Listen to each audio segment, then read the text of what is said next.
Hello friend, SP education में आपका हार्दिक स्वागत है। आज की क्लास में हम लोग बिजनेस स्टैटिस्टिक्स की बात करने वाले हैं और हम लोगों ने जो पिछली क्लास में क्लियर किया हुआ है, जिसे हम लोग पढ़ रहे हैं अपकरण की मापें। हम लोग क्या पढ़ रहे हैं, टॉपिक जो है हम लोगों का वो है अपकरण की मापें, जिसे बोलते हैं मेजर ऑफ डिस्प्लेसन। अब बात आती है कि अपकरण के अर्थ के बारे में। तो ये अर्थ जो हैं हमने पहले ही आप लोगों को पिछली क्लास में बता दिए हैं। अगर आप लोगों ने पिछली क्लास को नहीं देखा है तो मैंने डिस्क्रिप्शन बॉक्स में लिंक दे रखा है, उसमें सारी क्लासें आप लोगों को मिल जाएंगी, वहाँ पे आप लोग उसको देख सकते हैं। अब बात आती है कि इनके हम लोग डिस्कस क्या करने वाले हैं कि हम लोगों ने पिछली क्लास में विस्तार पर बात की थी, जिसे हम लोग रेंज निकालते हैं। रेंज कैसे निकालते हैं, अगर आप लोगों ने नहीं देखा है तो पिछली क्लास को जरूर देखिए। 18 मिनट की क्लास है, उसको आप लोगों को बहुत अच्छी तरीके से समझ में आ जाएगा। अब बात आती है कि पॉइंट नंबर 2 में, और पॉइंट नंबर 2 में चतुर्थक विचलन। अब हम लोग निकालना सीखेंगे क्वार्टाइल डेविएशन।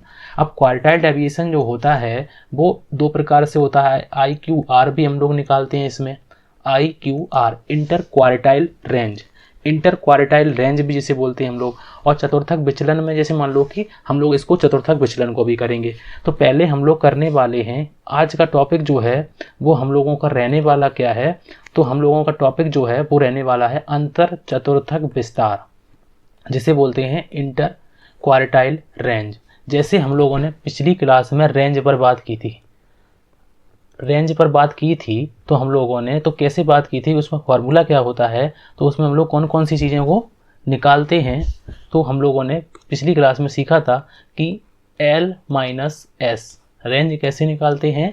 L-S मतलब लार्जेस्ट वैल्यू और उसमें से स्मॉलेस्ट वैल्यू को माइनस कर देते हैं। अब इसमें रेंज में हम लोगों को हिंदी में बोलते हैं इसी को विस्तार। अब हमसे पूछा गया है कि अंतर चतुर्थक विस्तार निकालिए। अगर आप लोगों को चतुर्थक निकालना नहीं आता है, क्वार्टाइल निकालना नहीं आता है, तो कितने प्रकार के चतुर्थक हम लोग निकाल सकते हैं, उनकी पूरी क्लासें आप लोगों को क्वार्टाइल के नाम से आप लोगों को जब सर्च करेंगे तो आप लोगों को वहाँ पर मिल जाएंगी। अब चतुर्थक की बात आती है तो हम लोग क्या करने वाले हैं, हम लोग करने वाले हैं अंतर चतुर्थक विस्तार, जिसे बोलते हैं इंटर क्वार्टाइल रेंज। इसमें लिखा क्या हुआ है, इसको थोड़ा सा हम लोग पढ़ लेते हैं कि इसमें क्या क्या लिखा हुआ है। तो इसको हम लोग पढ़ते हैं। तो किसी समंकमाला में कोई मतलब कि डाटा है, कोई डाटा की जो है टेबल दी हुई है, उसमें क्या निकालते हैं हम लोग, किसी समंकमाला में तृतीय चतुर्थक, जिसे हम लोग Q3 बोलते हैं, कि तृतीय चतुर्थक एवं प्रथम चतुर्थक Q1 बोलते हैं, का अंतर ही अंतर चतुर्थक विस्तार होता है। मतलब अगर हम लोग बात करें कि कोई आप लोगों से पूछे कि Q3 निकालिए, अंतर चतुर्थक विस्तार निकालिए, तो आप कैसे निकालेंगे, Q3 माइनस Q1। जैसे हम लोग रेंज निकालते हैं L-S, इसी प्रकार से हम लोग निकालते हैं IQR बराबर Q3 माइनस Q1।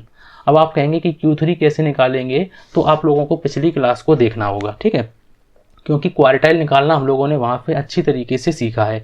हम लोगों ने 3 प्रकार के क्वार्टाइल सीखे हैं, Q1, Q2 और Q3। तो इन तीनों को हम लोगों ने निकालना सीखा है। तो आप लोग पहले उन क्लासों को देखिए, फिर आपको अच्छी तरीके से समझ में आ जाएगा।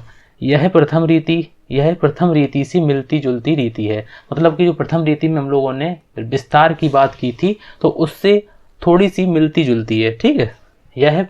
यह मापमाला के सभी मानों पर आधारित न होने के कारण अपकरण का असंतोषजनक माप माना जाता है। असंतोषजनक मतलब कि इसको ज़्यादा हम लोग यूज नहीं करते हैं। लोग कहते हैं इसमें असंतोष की भावना होती है, क्योंकि इसमें ऊपर की वैल्यू, या तो ऊपर की वैल्यू का यूज होगा, मतलब बीच की वैल्यू का यूज होता है, ना तो ऊपर की वैल्यू का यूज होता है, ना ही नीचे की वैल्यू का यूज होता है। तो इसीलिए इसमें असंतोष की भावना का जागृत होना होता है। इसकी बीजगणितीय विवेचना भी संभव नहीं है। मतलब कि बीजगणितीय इसकी विवेचना करना भी संभव नहीं है, इसीलिए इसका यूज कम करते हैं हम लोग। तो अभी हम लोग बताएंगे कि अपकरण में हम लोग सबसे ज़्यादा यूज किसका किया जाता है, सबसे फेमस जो सर्विसेज सबसे ज़्यादा महत्वपूर्ण, उसको हम लोग बात करेंगे। लेकिन अभी फिलहाल हम लोगों ने अपकरण का स्टार्टिंग किया है, तो पिछली क्लास में हम लोगों ने स्टार्टिंग की थी और आज हम लोगों की सेकेंड क्लास है, ठीक है। अब बात आती है कि अंतर चतुर्थक विस्तार की गणना के लिए सर्वप्रथम प्रथम चतुर्थक मतलब कि हम लोगों को Q1 निकालना होगा और तृतीय चतुर्थक मतलब Q3 का मान ज्ञात कीजिए। इसके पश्चात अंतर चतुर्थक रेंज ज्ञात करने के लिए निम्नलिखित सूत्र का प्रयोग कीजिए। सूत्र दिया है मतलब इंटर क्वार्टाइल रेंज बराबर, जैसे IQR शॉर्ट में अगर बोलें तो IQR बराबर Q3 माइनस Q1, जो मैंने अभी आप लोगों को बताया हुआ है। इसमें ज़्यादा कुछ और बताने को है नहीं है। अब हम लोग आपको क्वेश्चन करके दिखाएंगे कि क्वेश्चन में कैसे पूछे जाते हैं। पहले आप लोग याद रखिए कि हम लोगों को श्रेणियाँ जो होती हैं, सीरीज जो होती हैं, वो 3 प्रकार की होती हैं। व्यक्तिगत श्रेणी जिसे इंडिविजुअल सीरीज बोलते हैं, एक होती है डिस्क्रीट श्रेणी जिसे हम लोग खंडित श्रेणी बोलते हैं, और एक होती है हम लोगों की कॉन्टिन्यूस श्रेणी जिसे हम लोग वर्गीकृत या फिर सतत श्रेणी बोलते हैं। अब बात आती है कि हम लोग इनको निकालेंगे कैसे। IQR अगर मान लो किसी क्वेश्चन में आप लोगों से पूछा जाता है तो हम लोग उसको कैसे निकालेंगे, तो इसके लिए हम लोग उन्होंने क्वेश्चन को दो क्वेश्चन हैं आप लोगों के सामने, उनको हम लोग सबसे पहले सॉल्व करेंगे। तो एक क्वेश्चन में लिखा हुआ है कि क्वेश्चन नंबर 1 में लिखा हुआ है निम्न समंकों से अंतर चतुर्थक विस्तार ज्ञात कीजिए। अंतर चतुर्थक विस्तार चाहे हिंदी में बात करें चाहे इंग्लिश में बात करें, calculate inter quartile range from the following data. तो हम लोग जो डाटा दिया है उससे हमें अंतर चतुर्थक विस्तार निकालना है। तो हमें सबसे पहले क्या निकालना होगा, अंतर चतुर्थक विस्तार किसे निकालते हैं, तो इसे बोलते हैं IQR। अगर पूछे तो आप लोगों से कैसे निकालते हैं, Q3 माइनस Q1, ठीक है।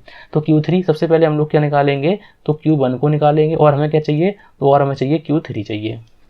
तो उसके लिए हम लोग क्या करेंगे, तो उसके लिए हम लोग इनको निकालना सीखेंगे। तो सबसे पहले इन संख्याओं को देखिए ध्यान से कि ये स्टूडेंट दिए गए हैं, क्योंकि एक ही डाटा है आपके पास, तो इसे हम लोग इंडिविजुअल सीरीज कहेंगे। अब एक डाटा दिया है तो 5 स्टूडेंट हैं, 5, 10, 4, 6, 12, 0, 1, इस प्रकार से स्टूडेंट आप लोगों के सामने दिए गए हैं। अब हम लोग करेंगे क्या, तो इनको सबसे पहले इन स्टूडेंट को ध्यान से लिखिएगा कि इनको असेंडिंग या डिसेंडिंग ऑर्डर में आप लोग लिखिए। सबसे पहले इनको असेंडिंग ऑर्डर या डिसेंडिंग ऑर्डर में लिखिएगा। तो चलिए हम लोग इनको लिख लेते हैं। सबसे पहले छोटा नंबर कौन सा है, तो 0, सबसे x मान लेते हैं इनको हम लोग। तो सबसे छोटा नंबर है 0, ठीक। उसके बाद है हम लोगों के पास 1, उसके बाद है हम लोगों के पास 2 नहीं है, 1 हो गया, 0 हो गया, 2 नहीं है, 4 है, लेकिन 4 है। उसके बाद 5 है, 6 है, 6, 5 हो गया, 4 हो गया, 6 हो गया, उसके बाद 10, और उसके बाद है हम लोगों के पास 12, ठीक है, 12। तो ये सारे के सारे नंबर हम लोगों ने लिख दिए हैं, तो इसीलिए हम लोगों ने इन नंबरों को अच्छी तरीके से लिख दिया है। अब इंडिविजुअल सीरीज में हम लोग करते क्या हैं, जिस प्रकार से मीडियन निकालते हैं तो इसी प्रकार से हम लोग Q1 भी निकालते हैं, आप लोगों को मैंने बताया हुआ है। तो Q1 नंबर बराबर या फिर Q1 बराबर n+1/4 वह पद। जो आंसर आएगा हम लोगों का, तो आंसर हम लोगों का पद में आएगा, मतलब कि वही हम लोगों को पद देखना पड़ेगा, ठीक है। तो n हम लोगों के कितने हैं, तो हम लोग n गिन लेते हैं क्योंकि इंडिविजुअल सीरीज है। तो इंडिविजुअल सीरीज में हम लोग देख लेते हैं 1 2 3 4 5 6 7 नंबर हैं हम लोगों के। तो हम लोगों ने n लिख दिए अपने 7, प्लस में 1 जो फार्मूला का है, और डिवाइड बाई 4, क्योंकि जो चतुर्थक है मतलब इसे इंग्लिश में क्या बोलते हैं, चतुर्थक। तो चतुर्थक किसी श्रेणी को कितने भागों में बांटता है, तो आप याद रखिए कि वो 4 भागों में बांटता है, ठीक है। दशमक कितने भागों में बांटता है, 10 भागों में बांटता है। शतमक कितने भागों में बांटता है, तो 100 भागों में बांटता है। तो इसी प्रकार से जैसे मीडियन कितने भागों में बांटता है, तो आप कहेंगे 2 भागों में बांटता है। तो हम लोग इसको करेंगे सबसे पहले। तो जो आंसर आएगा वो हम लोगों का पद में आएगा। 7 और 1 8 हो गए, और 8 को हम लोग डिवाइड करेंगे 4 से, तो 4 दूनी हम लोगों के हो गए 8। तो आंसर में 2 नहीं है, आंसर 2 नहीं है, ठीक है।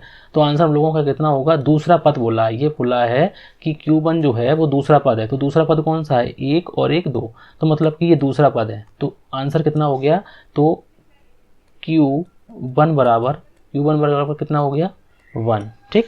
अब उसके बाद हम लोगों को क्या निकालना है, हम लोगों को निकालना है Q3 निकालना है। तो Q3 निकालते हैं हम लोग। तो हम लोग यहाँ पे निकालते हैं Q3 बराबर फार्मूला क्या होता है, जौन सा हम लोग निकालते हैं उसको हम लोग उसकी वैल्यू लिखते हैं। तो 3 निकालेंगे तो 3 लिखेंगे n+1/4, ठीक है। तो Q3 बराबर, तो 3 तो होगा ही होगा हम लोगों का, n कितनी है, 7 है, प्लस में 1 और डिवाइड बाई 4, ठीक है। तो Q3 बराबर 3 और 7 और 1 मिलके हो गए 8। यहाँ पे मल्टीप्लाई होगा 8 और डिवाइड बाई नीचे 4 हैं हम लोगों के। Q3 बराबर हम लोगों का 4 से ये 2 कट जाएंगे, 2 बार हो गया, और 2 से और 3 का मल्टीप्लाई होगा तो ये हो गया छठवां पद। जो आंसर आएगा वो आएगा छठवां पद होगा। कोई आंसर होगा तो वो होगा छठवां पद, क्योंकि हम लोगों ने क्या लिखा हुआ है, हम लोगों का आंसर जो होता है वो पद में आता है। ठीक है। अब बात आती है कि कौन सा पद है, छठवां। Q3 आंसर नहीं है, लेकिन Q3 बराबर हमसे कहा गया है छठवां पद है। तो पहला पद ये है, दूसरा, तीसरा, चौथा, पांचवा और छठवां। तो Q3 बराबर कितना है, 10। हम लोगों ने Q1 निकाल लिया है। Q1 बराबर कितना है, तो Q1 बराबर 1 है, और Q3 बराबर कितना है, तो Q3 बराबर 10 है। अब हम लोगों को निकालना क्या है, तो हम लोगों को निकालना है इंटर क्वार्टाइल रेंज। अब इंटर क्वार्टाइल रेंज जिसे हम लोग IQR बोल सकते हैं। IQR बराबर Q3 माइनस Q1। Q3 का मान कितना है, तो Q3 का मान है 10, और Q1 का मान कितना है, तो Q1 का मान है 1। तो IQR बराबर कितना हो गया, 9 में से 1 गए, सॉरी 10 में से 1 गए तो आंसर आएगा 9, और IQR बराबर आंसर में भी लिखा हुआ है IQR बराबर 9 दिया है। तो इस प्रकार से हम लोग इस क्वेश्चन को हम लोगों ने सॉल्व कर लिया है। अब हम लोग करेंगे क्वेश्चन नंबर 2 को। क्वेश्चन नंबर 2 थोड़ा सा ज़्यादा कॉम्प्लिकेटेड है, लेकिन इतना भी कॉम्प्लिकेटेड नहीं है कि आप लोगों को समझ में ना आए। ठीक है। इन्हीं से क्वेश्चन भी पूछे जा सकते हैं आप लोगों से। मान लो कोई छोटा सा क्वेश्चन दे दिया, उनमें से आप लोगों को 4 ऑप्शन भी दे दिए हैं, तो हो सकता है ऐसे प्रकार के क्वेश्चन पूछे जा सकते हैं। ठीक है। और अगर आप लोग बीकॉम में कोई सेमेस्टर कर रहे हैं तो उसमें हम लोगों को काफ़ी यूज़फुल रहेगा आप लोगों के लिए। अब बात आती है कि नेक्स्ट क्वेश्चन की, और नेक्स्ट क्वेश्चन में लिखा हुआ है कि निम्न समंकों से, कोई समंक है, कोई डाटा दिया है, निम्न समंकों से हमें क्या ज्ञात करना है, अंतर चतुर्थक विस्तार की गणना करनी है। अब सबसे पहले हम लोगों को देखिए ध्यान से, 2 सीरीजें लिखी हुई हैं और ये कॉन्टीन्यूअस सीरीज में है क्वेश्चन। कैसे है, 0 से 20, 20 से 40, 40 से 60, 60 से 80 और 80 से 100। इस प्रकार से क्लास इंटरवल दिया है। नंबर ऑफ स्टूडेंट दिए हैं। नंबर ऑफ स्टूडेंट कितने हैं, 4 हैं, 10 हैं, 15 हैं, 20 हैं, 11 हैं।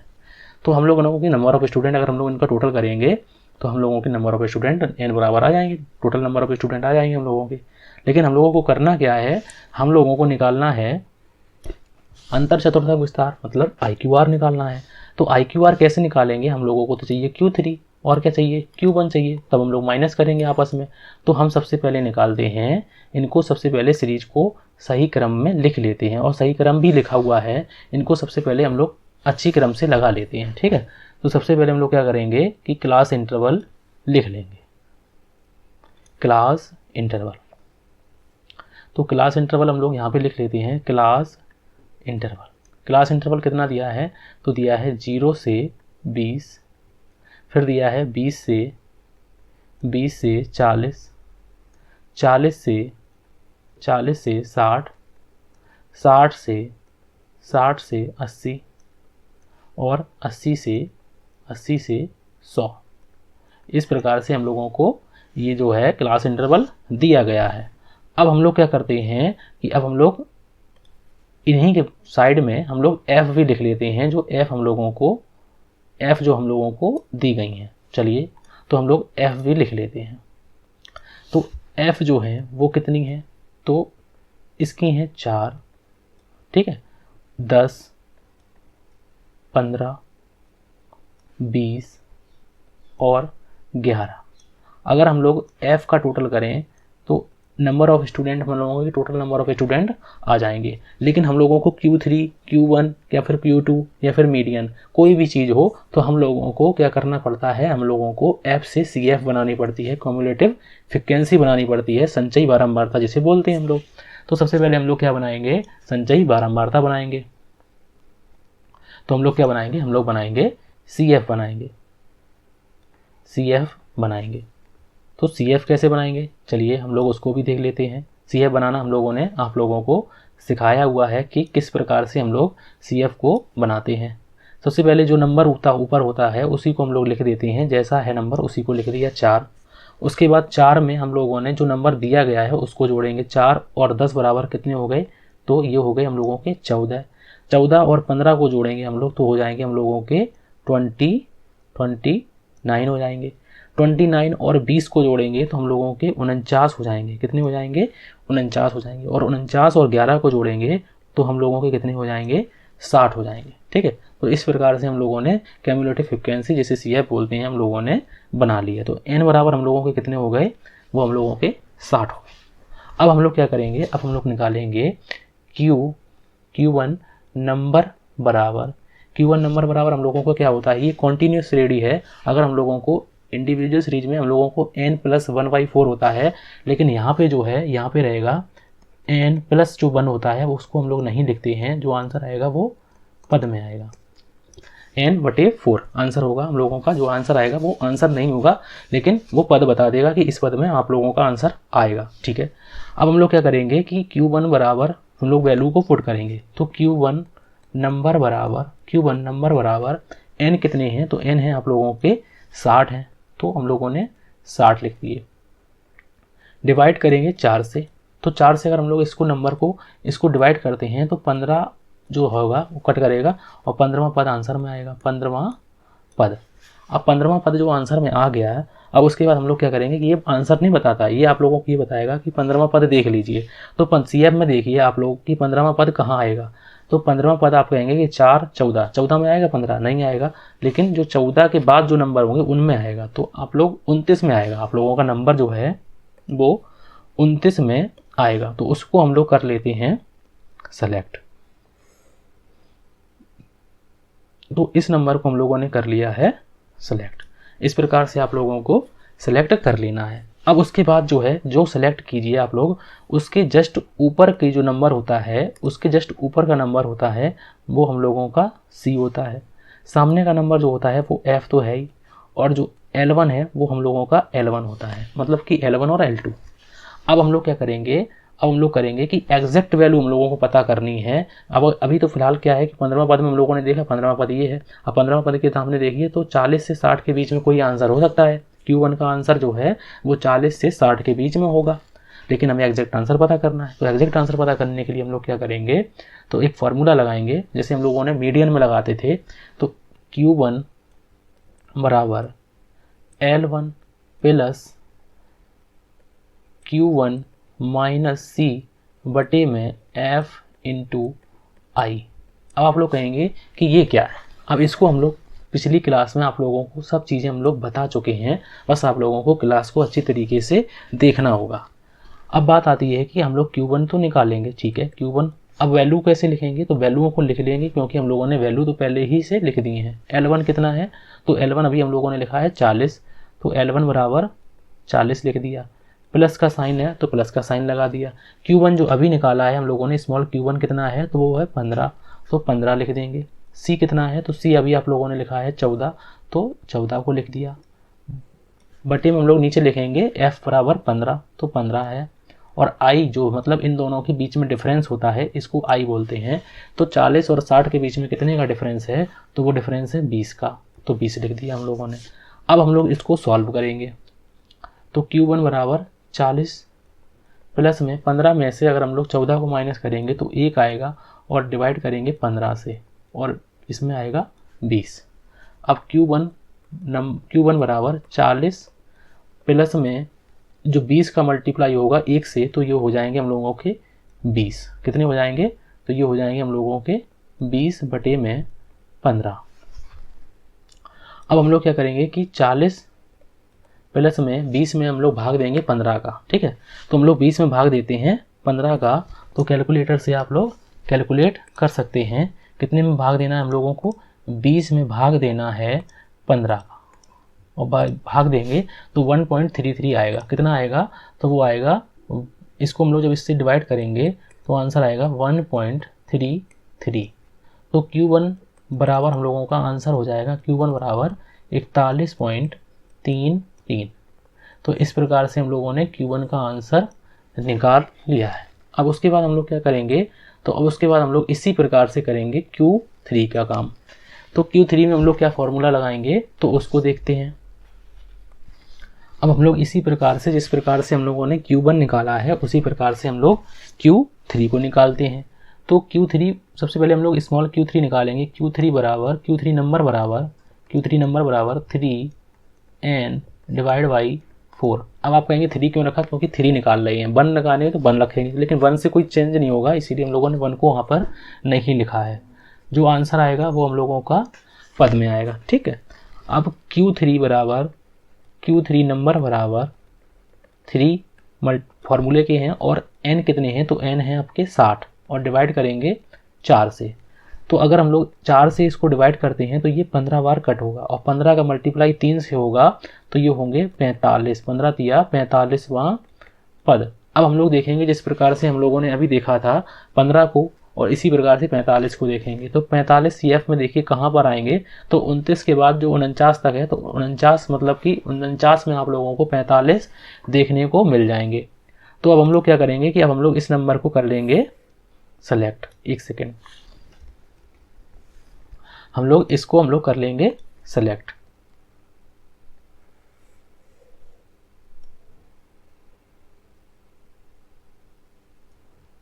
ठीक है, तो हम लोगों ने इसको कर लिया है सेलेक्ट, और सेलेक्ट करने के बाद जो ऊपर की नंबर होता है उसको हम लोग C मानते हैं और सामने वाले नंबर को F मानते हैं और इसको हम लोग L1 मानते हैं। ठीक है, अब हम लोग क्या करेंगे कि फॉर्मूला में वैल्यू को पुट कर देंगे। फॉर्मूला क्या होता है हम लोगों का, जो अभी हम लोगों ने लिखा था Q3 बराबर अगर Q1 निकालते तो Q1 लिखते, Q3 निकालेंगे तो Q3 लिखेंगे।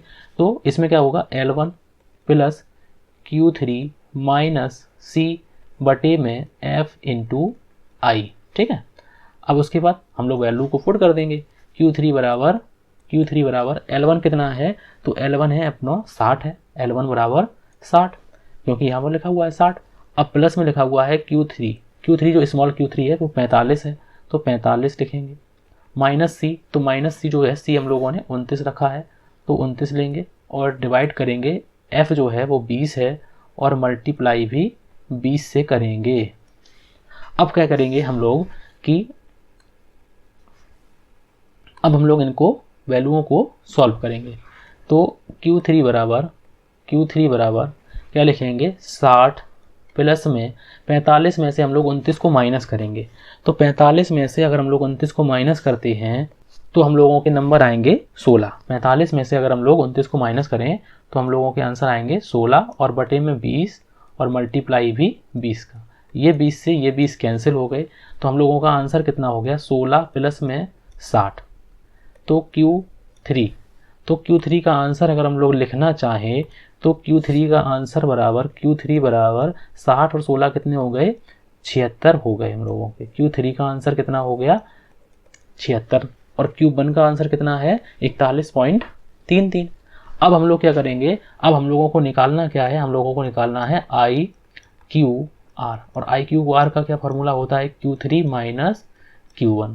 अब Q3 हम लोगों ने कितना लिया है, तो Q3 है हम लोगों का 76, माइनस करेंगे और Q1 लिखेंगे। Q1 का आंसर कितना है 41.33। अब हम लोग इसमें से नंबर को माइनस करेंगे, तो इसमें से जब हम लोग इसमें माइनस करेंगे तो आंसर में कितने आएंगे, तो इसमें आएंगे 34.67। तो IQR बराबर आंसर में हो जाएंगे हम लोगों के 34.67 और यही आंसर इसका लिखा हुआ है 34.67।